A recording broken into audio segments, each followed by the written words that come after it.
Question corresponding क्या है, a stator of like this one voltage, ठीक है, 50 hertz, four pole slip ring induction motor is excited by rated frequency with slip ring open circuited, ठीक है।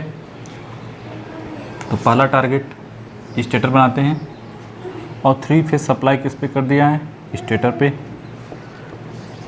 तो 4 पोल जो भी हमने सिंप्लिसिटी के लिए चलो बना दिया, स्टेटर ए बी सी, ठीक है। 3 फेज सप्लाई दे रहे हैं रेटेड, तो एन एस की वैल्यू कितनी होगी, N S is equal to 120 F by P. 120 F की वैल्यू कितनी, 50 हर्ट्ज, चलो, और नंबर ऑफ पोल्स कितना है 4, तो ये हो गया 1500 आरपीएम।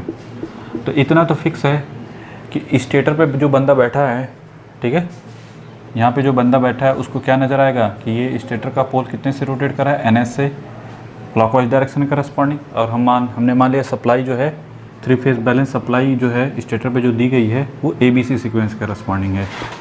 अगर A B C corresponding sequence corresponding supply दी गई है, ठीक है, स्टेटर पे, तो स्टेटर पे जो मैग्नेटिक फील्ड होगी वो क्लॉकवाइज डायरेक्शन में होगी। हमने बताया भी था कि क्यों ऐसा होता है, ठीक है। वो इसके करस्पॉन्डिंग मतलब आप stator field with respect to stator winding, जो एन एस होता है stator field with respect to stator winding कितना हो गया, लाइक दिस वन। मतलब अगर एक मैग्नेट की कल्पना करें तो वो मैग्नेट ऐसा रहेगा, वो इतनी स्पीड से रोटेट कर रहा है। पहले बता, क्लियर है नाउ। अब ये बोला है the slip ring open circuited, अगर स्लिप रिंग यहाँ पे जो रोटर है, ठीक है, देखो ये रोटर है, ये कनेक्टेड विथ स्लिप रिंग की करस्पॉन्डिंग, ठीक है, कोई दिक्कत नहीं, नॉर्मल सी बात है। यहाँ पे भी 3 phase balance supply, a balance supply नहीं है, यहाँ पे सप्लाई नहीं दी गई है, ठीक है, ओपन सर्किटेड है। चलो, open circuited, rotor is made to rotate at a speed of 600 RPM.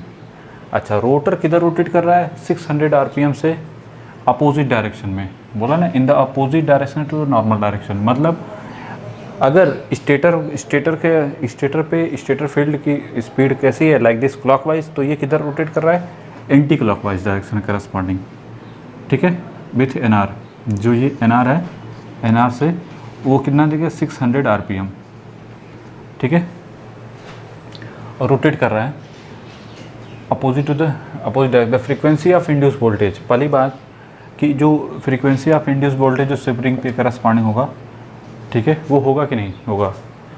कहीं पे भी हमने क्या बताया था, पहले देखो क्वेश्चन में ये तो तीनों चीज़ छोड़ के पहले यही दिया है कि no induce EMF, induce EMF होगा कि नहीं होगा।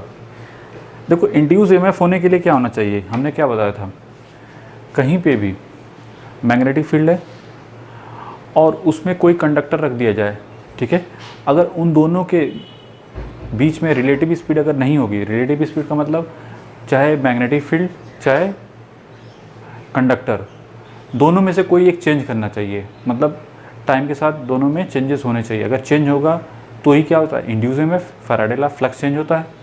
यहाँ पे देखो ये क्या रोटेट कर रहा है, तो इतना तो फिक्स है, और ये भी रोटेट कर रहा है, अभी दोनों एक दूसरे के अपोजिट डायरेक्शन में हैं और डिफरेंट स्पीड से हैं, तो इतना तो फिक्स है कि फ्लक्स तो चेंज होगा। फ्लक्स चेंज होने का मतलब क्या हुआ, इंड्यूस एमएफ हुआ।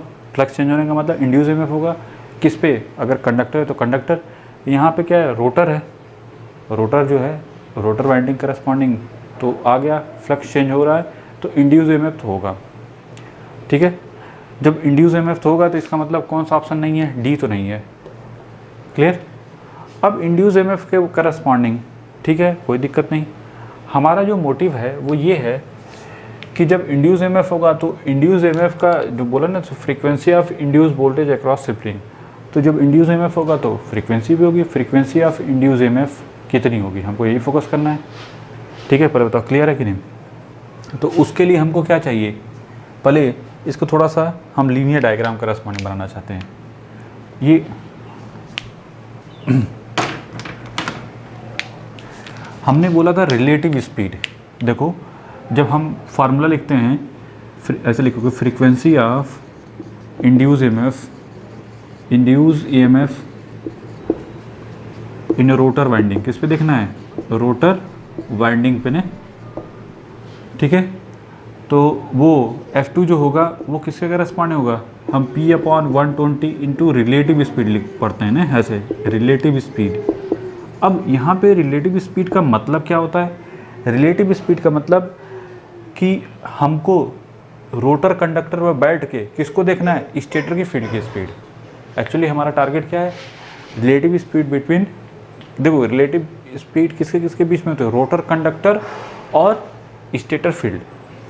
ठीक है, क्लियर? कहाँ बैठना है?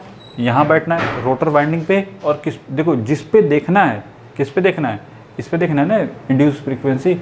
जो इंड्यूस ईएमएफ किस पे हो रहा है? इस पे हो रहा है, तो फ्रीक्वेंसी इसी पे डेवलप होगी, इसी पे आएगी ना फ्रीक्वेंसी। तो इस पे बैठ के किसको देखो? इसको देखो, तो वही होगी relative speed.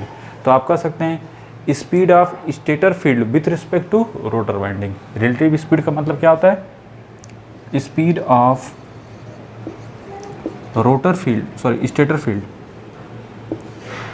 Stator field with respect to rotor winding.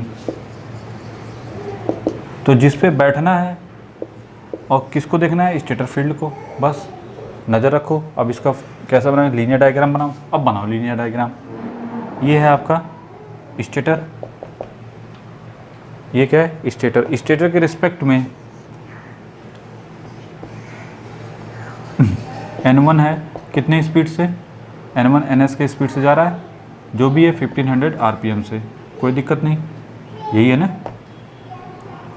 Rotor, rotor winding, ये रोटर है, ये किधर जा रही है? अपोजिट जा रहा है ना इसके। तो पहले NR बना दो। NR कितना है? 600 RPM। इसको ये नज़र आ रहा है कि 600, और इसको ये नज़र आ रहा है लाइक दिस वन। हमको इस पे बैठ के देखना है इसकी स्पीड। ठीक है, हमको इस पे बैठ के देखना है इसकी स्पीड। आप यहाँ बैठ जाओ। ठीक है, ऐसे समझो कि एक दो बाइक हैं। एक बाइक कैसे जा रही है? 1500 RPM से लाइक दिस वन, और दूसरी आप इस पे बैठे हो, इस बाइक पे जा रहे हो आप कितने स्पीड से? 600 RPM से। तो जब आप ऐसे गुजरोगे तो जो यहाँ पे बंदा, जो इस बाइक पे बंदा बैठा है, उसको क्या नज़र आएगा? जो 600 1500 वाला और तेज़ी से पीछे भाग जा रहा है ना, क्योंकि दोनों अपोजिट डायरेक्शन में हैं। तो इसको क्या नज़र आएगा कि ये 1500 + 600 RPM से, मतलब 15 + 6 कितना हो गया? दैट इज़ 2100 RPM की स्पीड से किधर भाग रहा है? पीछे की तरफ। नहीं, तो ये स्पीड आपको क्या नज़र आएगी? NS + NR। या ऐसे समझ सकते हो कि आप किस डायरेक्शन में लेना चाहते हो? इस डायरेक्शन में, तो आप कहोगे NR कि अपोजिट डायरेक्शन में NS है। नहीं, रेडियस ऐसे लिखते, NS - NR ऐसे लिखा जाता है ना। ठीक है, जैसे भी समझ सकते हो, किसी को कंसीडर कर लो। NS की आप उसकी तरफ कंसीडर करना है, तो NS माइनस ये वैल्यू उसके अपोजिट है, तो दैट्स वाई रिलेटिव स्पीड का फार्मूला क्या होता है? NS - NR। तो NR अगर अपोजिट डायरेक्शन में है तो क्या हो जाएगा? -NR। ठीक है, तो पॉजिटिव हो जाएगा। तो दोनों को ऐड कर लो। अब better to understand, minus plus से कन्फ्यूजन से बचना है, तो आप ऐसे याद रखो ये वाला सिस्टम, ये दोनों अपोजिट हैं। आप हीट एंड ट्रायल मेथड से देख सकते हो। तो कितना हो जाएगा? दैट इज़ 1500 + 600 कितना हो जाएगा? That is 2100 RPM। तो बस स्लिप में वैल्यू पुट कर दो, तो क्या हो जाएगा? कितनी पोल मशीन है? 4 पोल, तो 4/120 इंटू 0 से 0 70 हार्ड। तो सी इज़ द करेक्ट ऑप्शन। बना लो इसको। सिंपल सा क्वेश्चन है, कुछ करना नहीं है। तो पहले हमको ये चेक करना था कि इंड्यूस EMF है कि नहीं है। क्वेश्चन जब भी करो तो अगर इंड्यूस EMF ही नहीं होगा तो आगे बढ़ने की जरूरत ही नहीं है। ये नहीं कि आँख बंद करके चलते चले जाओ। ठीक है, इंड्यूस EMF कब नहीं होता? जब दोनों सेम स्पीड से एक ही डायरेक्शन में रोटेट करते। मान लो ये 1500 है और ये भी 1500 RPM से सेम डायरेक्शन हो जाते, तो इंड्यूस EMF नहीं होता, क्योंकि रिलेटिव स्पीड क्या होती है? NS - NR 0 हो जाती है। एक दूसरे के रिस्पेक्ट में क्या लगते हैं कि ये दोनों साथ जा रहे हैं। ठीक है, तो रिलेटिव स्पीड क्या हो जाएगी? 0। मतलब रोटर वाइंडिंग पे जो बंदा बैठा है स्टेटर फील्ड को देख रहा है, उसको क्या नज़र आएगा? लाइक दिस वन, 0 के स्क्वायर। यहाँ पे क्या नज़र आया कि इस पे जो बंदा बैठा है इसको ये नज़र क्या आ रहा है? इस बंदे को ये N1 क्या नज़र आ रहा है? N1 नज़र आ रहा है कि NS + NR की स्पीड से, मतलब ये इस स्पीड से किधर जा रहा है? इस डायरेक्शन में, पीछे की तरफ, ठीक है।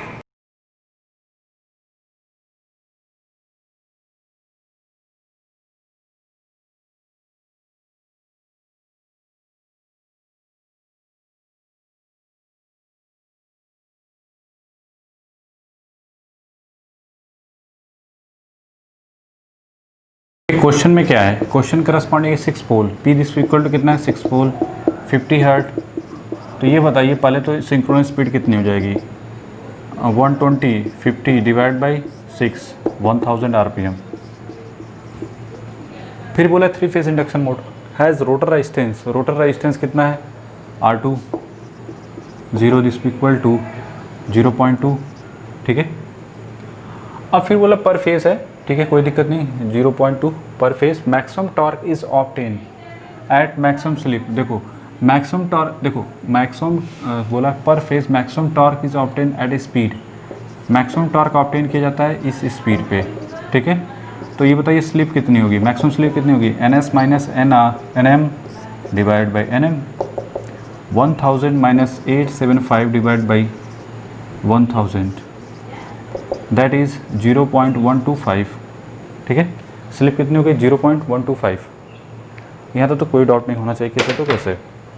अब ये बताइए जब मैक्सिमम स्लिप है, अगर स्टेटर इम्पीडेंस को निगलेक्ट कर दिया जाए, इफ़ स्टेटर इम्पीडेंस निगलेक्टेड, ठीक है, तो Z1 की value R1 plus JX1 closer to 0। यहाँ तो कोई डाउट नहीं। अगर निगलेक्ट कर दिया जाए तो हमको मैक्सिमम स्लिप किसके करस्पॉन्डिंग मिलती है, R2 dash divide by X2 dash, R2 by X2। तो ये कितना हो गया, दैट इज़ 0.125, ठीक है। तो हमारा टारगेट क्या है, ये तो हमको पता है। X2 की वैल्यू कितनी हो जाएगी, X2 this equal to R2 0.2 divide by 0.125, ठीक है। इसकी वैल्यू आएगी 0.16 करस्पॉन्डिंग, कितना आएगा 1.6 ओम पर फेज, ठीक है। तो R2 तो हमको पता है, R2 0 कितना है, that is 0.2 ohm and X2 इसका रख लो, क्योंकि ये जो वैल्यू जो भी है ये सब पर फेज करस्पॉन्डिंग है, ठीक है। यहाँ तो कोई डाउट नहीं। अब बोला है while full load speed is like this one. तो पहले बताओ फुल लोड स्लिप कितनी हो जाएगी, NS minus NR divide by NR, मतलब यहाँ पे full load slip, full load speed के करस्पॉन्डिंग। ये कितना है 15, ये कितना 1000 है, और ये कितना है 960 डिवाइड बाई 1000 दैट इज़ 0.04। तो फुल लोड स्लिप हो गई 0.04, ठीक है। अब क्वेश्चन बोला है इतना होने के बाद कि अगर if the resistance to be added in each rotor phase, ठीक है, हमको रेजिस्टेंस ऐड करना है to each rotor phase to obtain 80% of full load torque at a starting is. पहले तो हमको फुल लोड टॉर्क निकालो कब, जब रेजिस्टेंस को ऐड नहीं किया गया है, एक्सटर्नल रेजिस्टेंस इन रोटर में। तो T फुल लोड अगर उसमें भी स्टेटर इम्पीडेंस को निगलेक्ट कर दो तो क्या बना था formula, 3 divide by omega S into V square R2 dash divide by S full load divide by R2 dash का whole square plus X2 dash का स्क्वायर, ऐसे लिखेंगे, divide by S full load, ऐसे लिखेंगे, ठीक है। हाँ, अब यहाँ पे चाहे R2 डैश की बात करें चाहे X2 डैश की, तो इसको अगर हम फिर से लिखना चाहें T फुल लोड, तो देखो ये 3 divide by V square upon omega S into K, क्योंकि R2 डैश का मतलब क्या होता है, R2 डिवाइड बाई के स्क्वायर, ठीक है।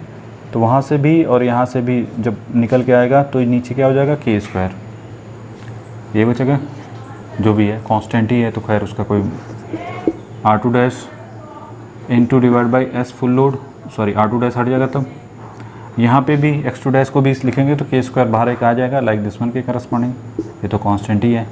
तो R2 डैश नहीं बल्कि R2 by S full load का whole square plus X square हो जाएगा। अब वैल्यू पुट कर दो,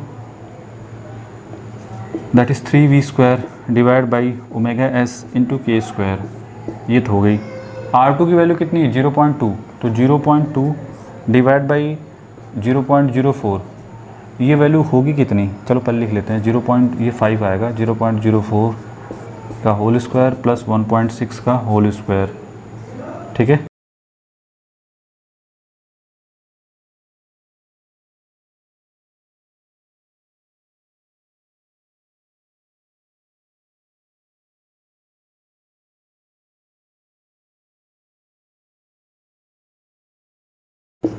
फुल लोड टॉर्क की 3 divide by 3v² upon omega S into K square, ये आएगा 0.18, ठीक है। चलिए क्वेश्चन करस्पॉन्डिंग बोला कि स्टार्टिंग टॉर्क जब रेजिस्टेंस को ऐड कर दिया जाता है रोटर में, पर फेज में रोटर रेजिस्टेंस ऐड कर दिया एक्सटर्नल रेजिस्टेंस, तो ये किसके करस्पॉन्डिंग होता है 80%, मतलब 80% of full load previous torque के corresponding, that is 0.8 of T full load, ठीक है। तो बस ये कब है, जब R2 की वैल्यू किसके करस्पॉन्डिंग हो जाएगी, R2 0 प्लस R एक्सटर्नल।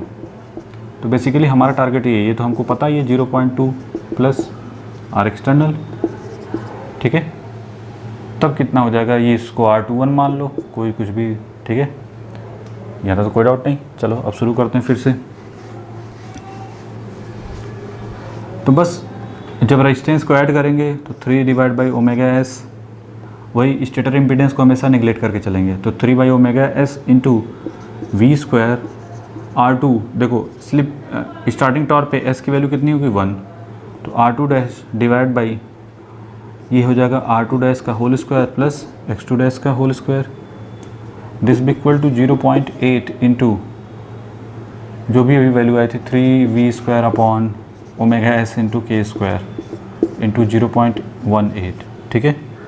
तो यहाँ पे 3v² ओमेगा एस, यहाँ पे भी के स्क्वायर आ जाएगा, नहीं R21 लिख दो, कोई दिक्कत नहीं, R21, क्योंकि कुछ लोगों को कन्फ्यूज़न शुरू हो जाएगा, प्लस ये इसको भी के स्क्वायर जैसे ये किया था सिंप्लीफाई, वैसे ही के स्क्वायर डिवाइड करके बाहर ले लो, और ये हो जाएगा 1.6, मतलब ये हो जाएगा 2.56, ठीक है। दिस भी इक्वल टू 0.8 इंटू, जब इसको मल्टीप्लिकेशन करेंगे तो 0.8 इंटू 0.18, दैट इज़ ये आएगा omega S into K square. This one और दिस वन कैंसिल,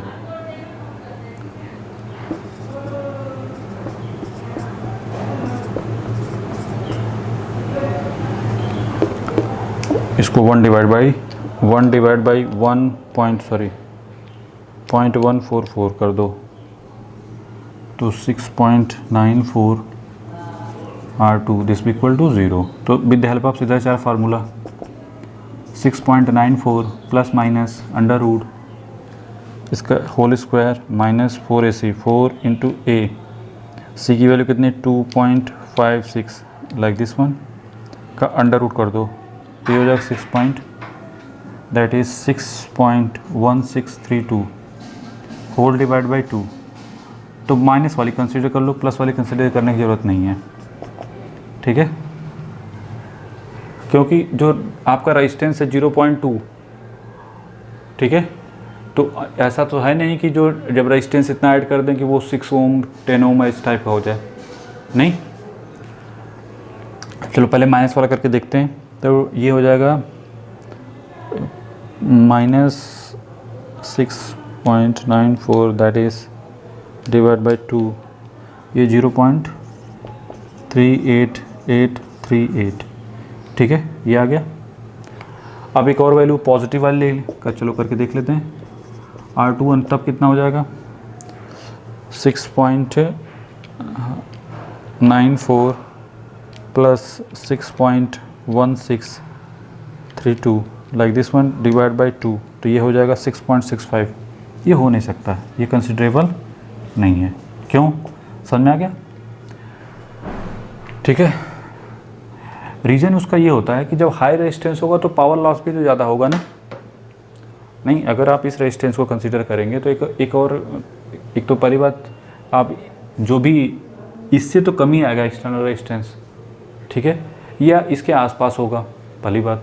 दूसरी चीज़, और अगर हम ज़्यादा रेजिस्टेंस अटैच करेंगे, दूसरे तरीके से समझ सकते हैं, अगर ज़्यादा रेजिस्टेंस अटैच करें, जैसे यही है, इसमें अब इसमें वैल्यू पुट करो, एक्सटर्नल रेजिस्टेंस कितना आ जाएगा, इसमें 0.2 माइनस कर दो तो 0.6 पॉइंट कितना आएगा, 3516 आएगा ओम, नहीं ओम पर फेज।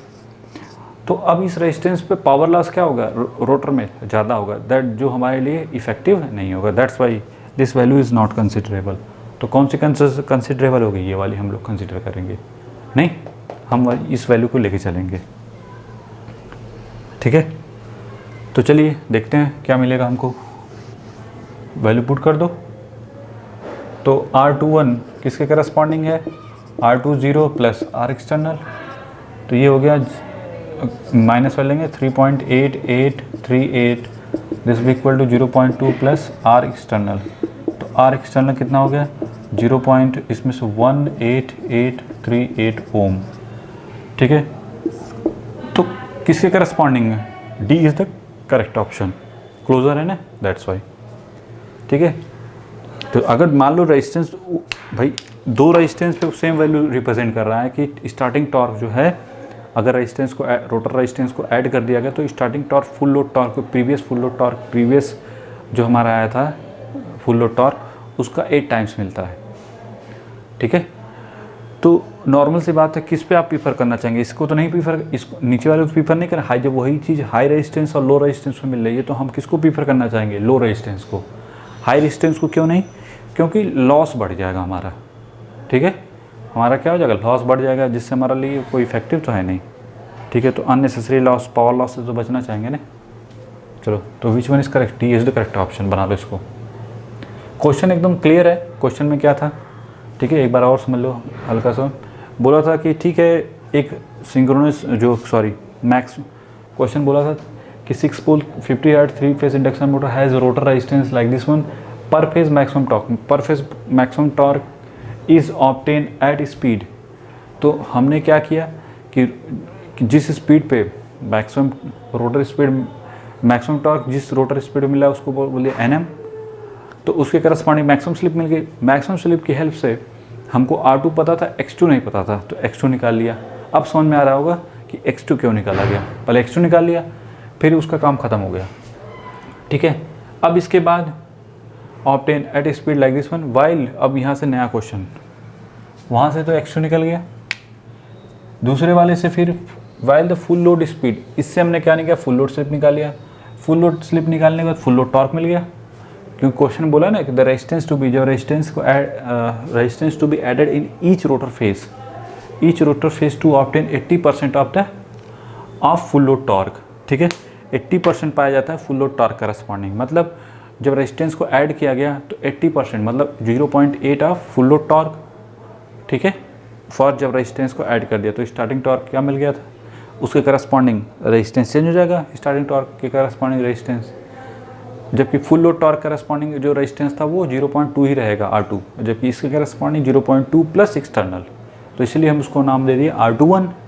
फिर इसके बाद हमने विद द हेल्प ऑफ ये दुनिया भर करके, और यहाँ पे सिद्धाचार्य फार्मूला ये क्लास 9-10th में पढ़ाई हो, जब चीज़ें कॉम्प्लेक्स हो जाती हैं, ठीक है, तो वहाँ पे क्या होता है फार्मूला, ऐसे होता है ना, ax² plus bx plus c this भी इक्वल टू 0 है, तो x की वैल्यू क्या होती है, -b plus minus under root, ये फार्मूला होता है -4ac डिवाइड बाई 2a। अगर किसी को दिक्कत है तो कंपेयर कर लो, देखो -b की वैल्यू कहाँ गया फार्मूला जो हमने लिखा था, ये देखो b की वैल्यू यहाँ पे कितनी थी, माइनस में 6.94, इसी वजह से हमने क्या लिखा था, प्लस, देखो प्लस ले लिया था, क्योंकि माइनस माइनस क्या हो जाएगा plus, plus minus under root b square minus 4ac, यहाँ पे 4, देखो 4 a की वैल्यू 1 है, c की वैल्यू c की वैल्यू ये है, फिर इसके बाद 2a की वैल्यू कितनी 1, तो दैट्स वाई यहाँ पे 1 लिया है। तो ये फार्मूला बहुत इफ़ेक्टिव है जब कहीं पे कैलकुलेशन फंसे और इस टाइप का बने, x² टाइप का, x² प्लस x कुछ इस टाइप का, तो आप वहाँ पे बहुत मोर इफ़ेक्टिव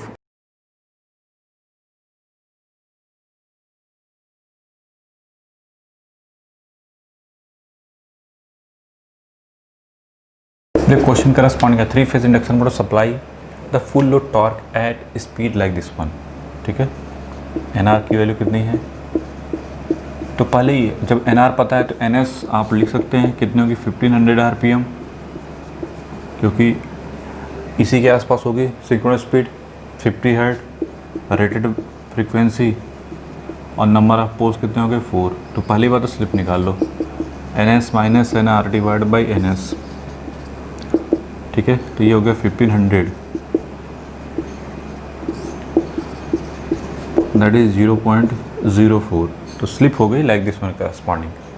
अब ये बोला है, ठीक है, देखो क्वेश्चन में 3 phase induction motor supplying the full load torque, ठीक है, एट, इतना तो फिक्स है, जब फुल लोड टॉर्क बोला है तो नॉर्मल सी बात है वो कौन सा होगा, लो स्लिप रीजन में आ जाएगा।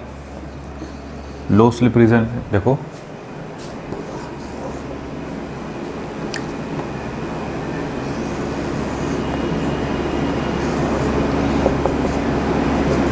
यही होगा ना low slip region, full load torque, जो स्लिप एस होगी ये NR और ये T करस्पॉन्डिंग।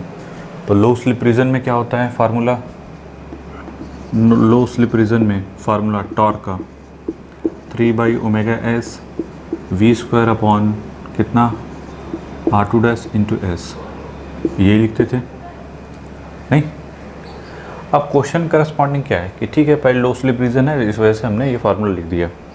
ड्राइव भी किया था इसके प्रीवियस क्वेश्चन में भी, तो दैट से बताने की जरूरत नहीं, ड्राइव करने की जरूरत है नहीं। ठीक है, बोला है कि when the supply bye rated voltage and frequency if the load torque is half the speed will be. ठीक है, तो हमारा टारगेट है कि जो पहले रोटर किसके करस्पॉन्डिंग, इसके करस्पॉन्डिंग रोटेट कर रहा था लाइक दिस वन।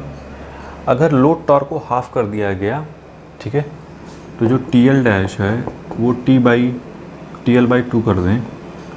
ठीक है, तो उस समय मान लो स्लिप कितनी हो गई, that is slip is S dash. ठीक है, यहाँ तो कोई डाउट नहीं। अच्छा, ये किसके करस्पॉन्डिंग होता था, TL के करस्पॉन्डिंग होता था ना, यही TL के करस्पॉन्डिंग लिखते थे कि 3 अपॉन लो स्लिप रीजन में और ये R2 इंटू एस। ठीक है, यहाँ तो कोई डाउट नहीं होना चाहिए कैसे तो कैसे। अब इसी को हाफ कर दिया गया, नहीं जब क्वेश्चन करस्पॉन्डिंग हाफ कर दो तब देखना है कि स्लिप क्या होगी। आपको पता है वैसे हमने क्या बताया था कि टॉर्क और इस स्लिप के बीच रिलेशन कैसा होता है, लीनियर होता है। अगर आपका टॉर्क हाफ होगा तो स्लिप भी क्या होगी, हाफ होगी। तो इसी चीज़ को यहाँ पे पुट कर दो, जो न्यू होगा, जो TL डैश लिखेंगे उसके corresponding 3/ωs v² divide by R2 into S dash. Voltage सब कुछ सेम है, ठीक है, बस हमको स्लिप चेंज हो रही है। तो यहाँ पे कुछ नहीं, बस इसकी वैल्यू यहाँ पुट कर दो। तो TL डैश की वैल्यू किसके करस्पॉन्डिंग है, TL/2। ये किसके करस्पॉन्डिंग है, TL की जगह क्या, TL डैश की जगह क्या दें, TL/2। तो TL/2 का मतलब ये हो जाएगा 1/2 इंटू ये जो वैल्यू है 3/ωs v² upon R2 into S. तो बस ये क्या हो जाएगा S dash S/2, that is 0.5 into S. अब अभी ये हमने कितना निकाला है, ठीक है, तो ये कितना हो जाएगा 0.02। ठीक है, बस कुछ नहीं, बस तो हमको इसके करस्पॉन्डिंग स्पीड क्या हो जाएगी, NS इंटू 1 माइनस 0.02, 1500 1 माइनस 0.02, ये हो जाएगा 1 minus 0.02 like this one into 1500, that is RPM। ठीक है, तो जो स्पीड कितनी हो जाएगी, C option is the correct option. ठीक है, बना लो उसको, कुछ भी नहीं है इस क्वेश्चन में। और इसको अगर यहाँ पे दिखाना चाहते हो तो ऐसे दिखा सकते हो कि TL को क्या कर दिया गया, ये TL डैश। ठीक है, और इसके करस्पॉन्डिंग यहाँ पे स्पीड क्या होगी, सॉरी ये तो एन आर जो भी था यहाँ पे एन आर डैश। देखो पहले से स्पीड क्या होनी चाहिए, पहले कितनी थी लाइक दिस वन, और यहाँ पे स्पीड क्या बढ़ गई कि नहीं बढ़ गई, यही क्वेश्चन है। नहीं, यहाँ पे टी एल डैश की वैल्यू क्या, टी एल डैश की वैल्यू क्या है, टी एल बाई 2। ठीक है, तो वहाँ पे स्लिप हमने पहले करस्पॉन्डिंग एस थी और यहाँ पे क्या था, एस डैश था। ठीक है, सब कुछ सेम है, बस हमको चेंज किया हुआ, टी एल चेंज हुआ तो उसकी वजह से स्लिप क्या हो जाएगी, चेंज हो जाएगी। इसी वजह से हर चीज़ें देखो सब कुछ सेम है, बस केवल स्लिप में चेंजेस करी है हमने। ठीक है, अब डायरेक्ट भी कर सकते थे कि हमने बताया लो स्लिप रीजन में टॉर्क प्रोपोर्शनल होता है स्लिप के, तो स्लिप हाफ हो रही है, सॉरी टॉर्क हाफ हो रहा है तो स्लिप भी हाफ होगी। ठीक है, बना लो इसको जल्दी से। देखो क्वेश्चन करस्पॉन्डिंग क्या है, a 3 phase induction motor drive a constant load torque is operate at a slip like this one 4% means ये हो गया that is 0.4 at rated voltage किसके करस्पॉन्डिंग, चलो इसको एस नॉट मान लेते हैं, rated voltage V nought, that is rated voltage. ठीक है, if the voltage is reduce by 10% the slip will be approximately increases की डिक्रीजेस, कितने परसेंट है उसमें डिक्रीमेंट या इंक्रीमेंट आएगा। देखो कुछ भी नहीं समझ में आए तो गो टू द बेसिक और पहला टारगेट करो कि इसको बनाओ। ठीक है, लाइक दिस वन करस्पॉन्डिंग। अब ये देखो बोला है ना कि 3 phase drive a constant load torque, constant load torque है लाइक दिस वन। ये जो स्लिप 0.04 है ये कहीं इसी करस्पॉन्डिंग होगी नहीं, ये एन आर और ये है टी। इतना तो फिक्स है कि ये लो स्लिप रीजन है। कौन सा रीजन है, लो स्लिप रीजन में। लो स्लिप रीजन में क्या हमको कंडीशन मिलती थी कि जो टॉर्क हम T this equal to 3 omega S V square into R2 dash by S divide by R1 plus R2 dash का whole square plus X square लिखते थे। उसमें ये पूरा जो R1 plus R2 dash by S का whole square plus X square it is closer to R2 dash by S का whole square. नहीं, ये कब है, in low slip region, slip region. नहीं, ये कैसे पता चला, एस की वैल्यू कितनी 0.04 है, तो लो स्लिप रीजन में इसके करस्पॉन्डिंग। तो वहाँ पे इलेक्ट्रोमैग्नेटिक टॉर्क किसके corresponding 3 omega S into V square into S divide by R2 dash. ठीक है, यही है। अगर ये टी नॉट के करस्पॉन्डिंग है तो ठीक है, ये भी एस नॉट हो गया, कोई दिक्कत नहीं।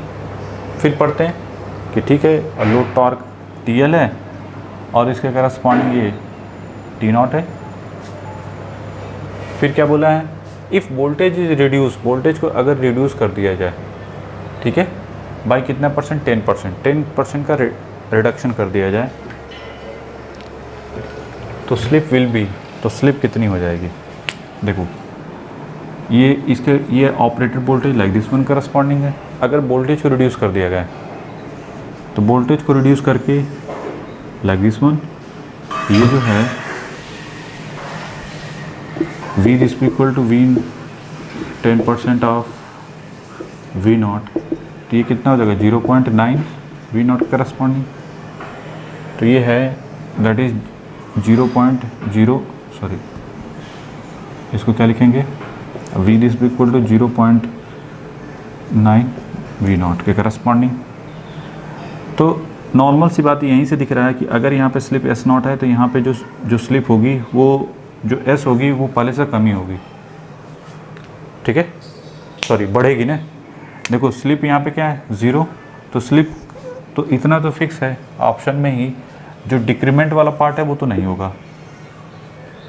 ये चीज़ ध्यान में रखना। नहीं, स्लिप क्या होगी, अगर वोल्टेज रिड्यूस हो रहा है, ऐसे देखो वोल्टेज रिड्यूस हो रहा है और ये TL क्या है, दोनों के लिए सेम है, तो ये TL ठीक है, ये इसके लिए इसके करस्पॉन्डिंग T, इसके करस्पॉन्डिंग T नॉट, लेकिन इतना तो फिक्स है लोड टॉर्क क्या है, सेम है। ठीक है, तो ये बताइए जैसे लो स्लिप रीजन है इसके लिए, उसी तरह लो स्लिप रीजन तो इसके लिए भी है ना।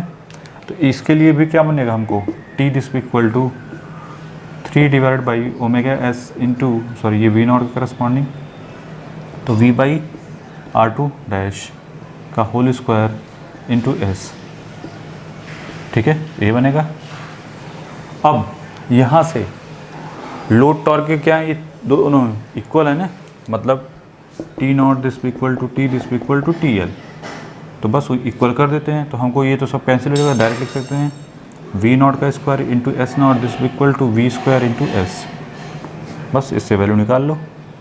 वी नॉट की वैल्यू कितनी है, नहीं वी नॉट तो इट इज़ है, S nought it is, V की वैल्यू यहाँ पे 0.9 वी नॉट का होल स्क्वायर इंटू एस। ठीक है, यहाँ तो कोई डाउट नहीं। तो एस की वैल्यू किसके करस्पॉन्डिंग हो जाएगी,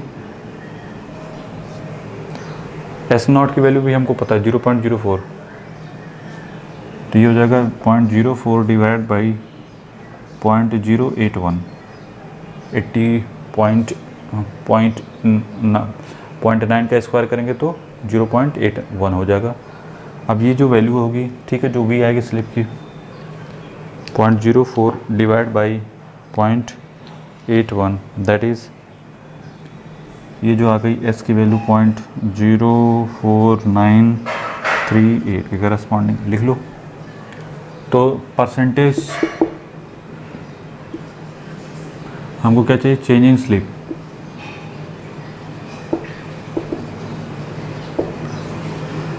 क्या लिखेंगे, S minus S not divide by S not into 100, बस वैल्यू पुट कर दो। इसकी वैल्यू 0.04938 माइनस एस नॉट की वैल्यू जो भी है 0.04, ठीक है, डिवाइड बाई 0.04 इंटू 100,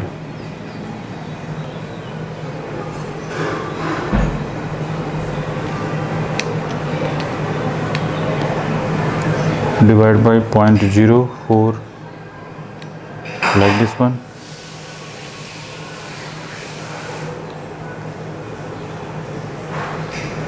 ये आ रहा है 23% के आसपास। ठीक है, ये 23 आ रहा है, 23.45%। अगर इसको 5 लेते हैं तब क्लोज़र टू देखते हैं। अगर इसको 5 कंसीडर करो तो क्या मिलेगा, 0.05 माइनस 0.04 डिवाइड बाई 0.04। ऊपर तो 1 आ गया, हाँ ऊपर कितना आ जाएगा, देखो 0.0,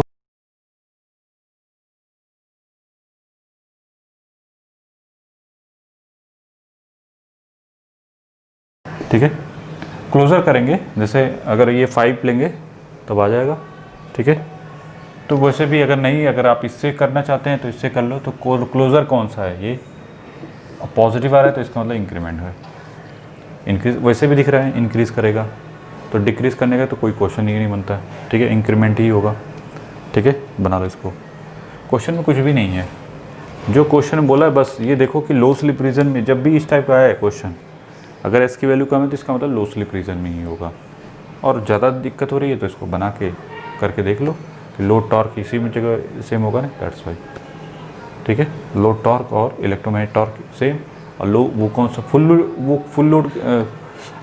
होता है ना, फुल लोड के करस्पॉन्डिंग, तो स्लिप जो होगी उसके करस्पॉन्डिंग कमी मिलेगी। तो उसी कंडीशन पे हमको क्या मिलता था, x2 की value, x2 dash is greater than r2 dash मिलता था ना। खैर बना लो इसको।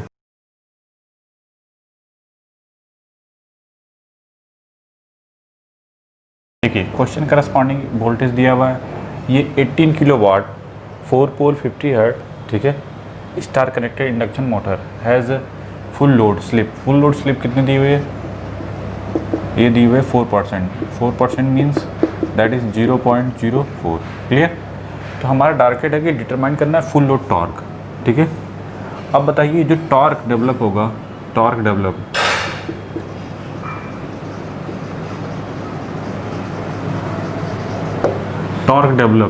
या यहाँ पे बोलते हैं उसको ग्रॉस टॉर्क, ठीक है, वो किसके full load corresponding P0 divided by omega R. ठीक है, that is omega R. P zero क्या है, इसको क्या बोलते हैं, gross mechanical output power,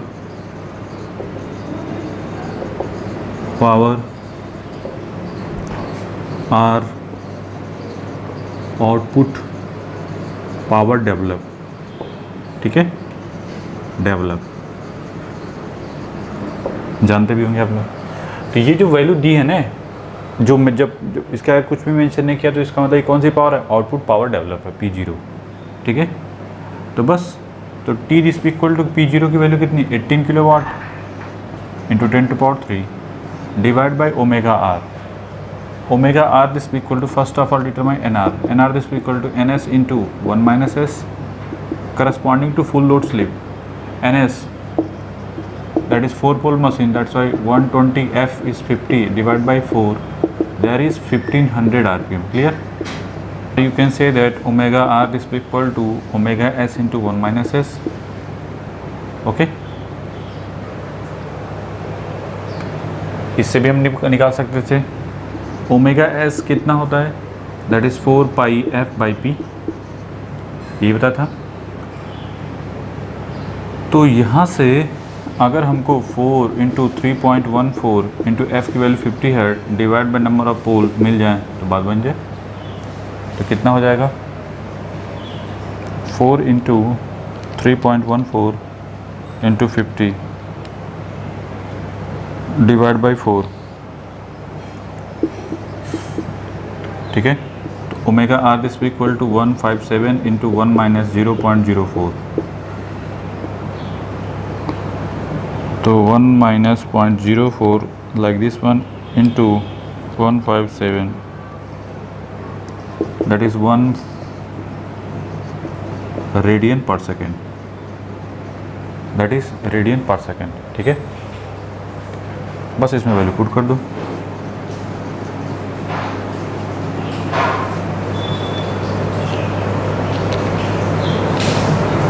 divide by 1.72, that is ये आ रहा है 119.426 न्यूटन मीटर। तो जो इसके क्लोजर वाला आंसर होगा वही होगा, A is the correct option, ठीक है। तो बस इसमें याद रखने की ज़रूरत है कि जो पावर जो क्वेश्चन में दी रहती है वो कौन सी होती है, ग्रॉस मैकेनिकल आउटपुट पावर, ठीक है। फिर इसके बाद तो कुछ भी नहीं है क्वेश्चन में, ठीक है, बना लो इसको।